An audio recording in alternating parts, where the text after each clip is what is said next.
Drawing 1 এর একটা chapter হচ্ছে তৈজসপত্র,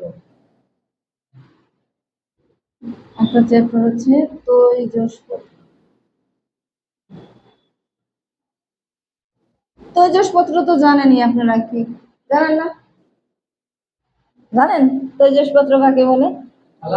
হ্যাঁ, নিত্য প্রয়োজনে যে ব্যবহার্য সেগুলো হচ্ছে তৈজসপত্র। এগুলো কি মাটির হইতে পারে, সিরামিক্স এর হইতে পারে। হ্যাঁ, এখন যে আমরা ছোটবেলায় অনেক ড্রয়িং করছি না, কলস, বাটি, মগ, হ্যাঁ, জগ, এগুলো ড্রয়িং করছি না, সেম এরকম। তাহলে আমরা একটা প্রথমে কি করি, একটা মাটির কলস অঙ্কন করি। হ্যাঁ, মাটির কলস অঙ্কন করার জন্য কি আপনাদের তো স্যার সেদিন বৃত্ত আঁকা দেখাইছে না, 300 বৃত্ত আঁকতে পারেন?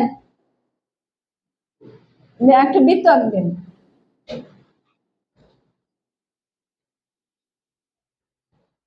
বৃত্ত আঁকার কিন্তু সহজ পদ্ধতিও আছে। এরকম খাতার উপরে ধরে একটা রাবার দিয়ে খাতার উপরে ধরে বৃত্ত এঁকে ফেলবেন। ওই দেখেন ওইখানে একটু সরে গেছে দেখে এই জন্য বৃত্তটা লিখেছি। আর আরেকটা সুবিধা আছে, যারা ওইভাবে না পারেন নিচে রাবার দিয়ে নেবেন। এখানে রাবার রাবার ব্যবহার করবেন, রাবারের উপরে ধরে, রাবারের উপর ধরে তারপরে করবেন।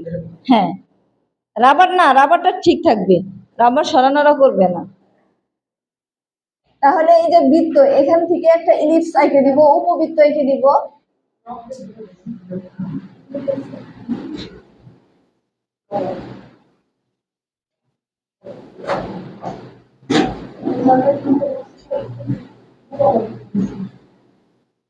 দেখেন, তারপরে এই সাইড থেকে একটু নিচের দিকে নেমে আসবে, নিচের দিকে নেমে আসবে।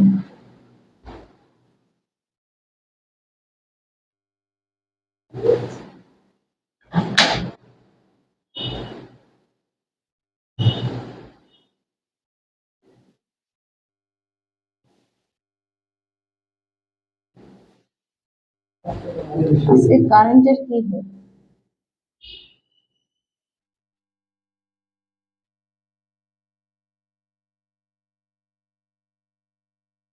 কলস হয়ে গেছে না? এখন একটু ডিজাইন দিয়ে দিবেন।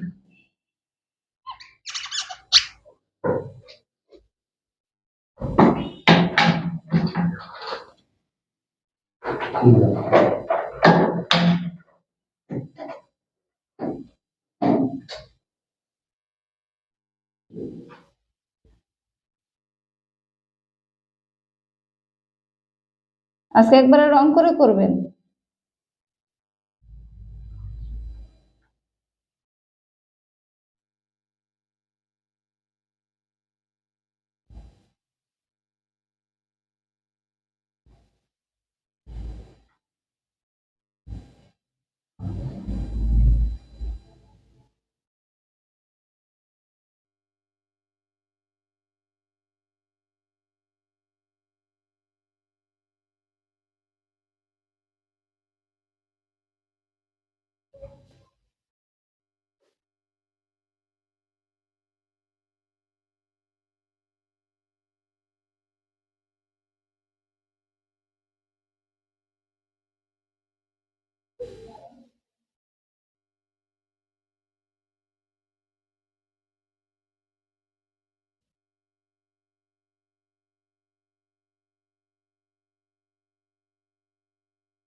দেখেন,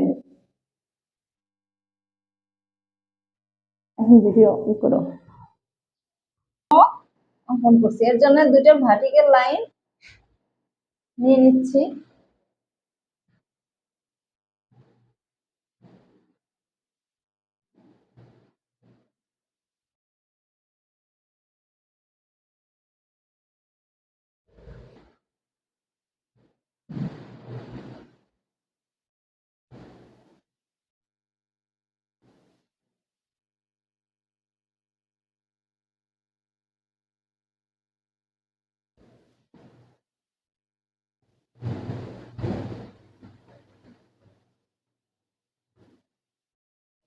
এখন কি করব, মগের হ্যান্ডেল।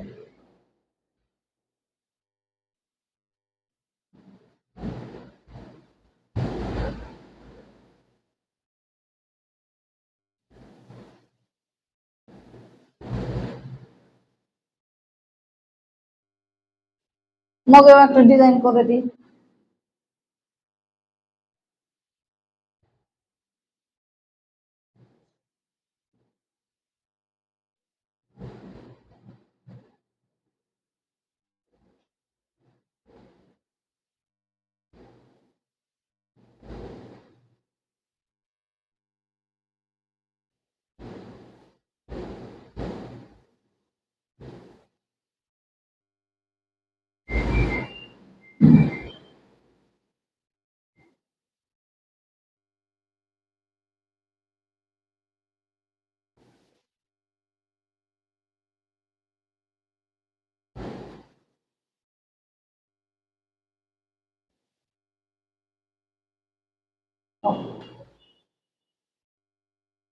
উপবৃত্ত সেদিন স্যার দেখালো না, উপবৃত্ত, এরকম একটা উপবৃত্ত অঙ্কন করি। আপনারা কেউ কোথায় আছেন নাকি? কোঠার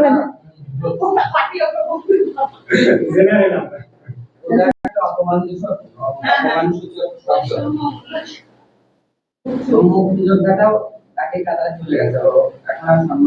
না না, এখন কে ওই রকম এটা ভিডিও করো। হ্যাঁ, প্রথম আমরা হচ্ছে একটা ইলিপসের মতো উপবৃত্ত অঙ্কন করছি। এই সাইড থেকে নামাই নিয়ে আসবো।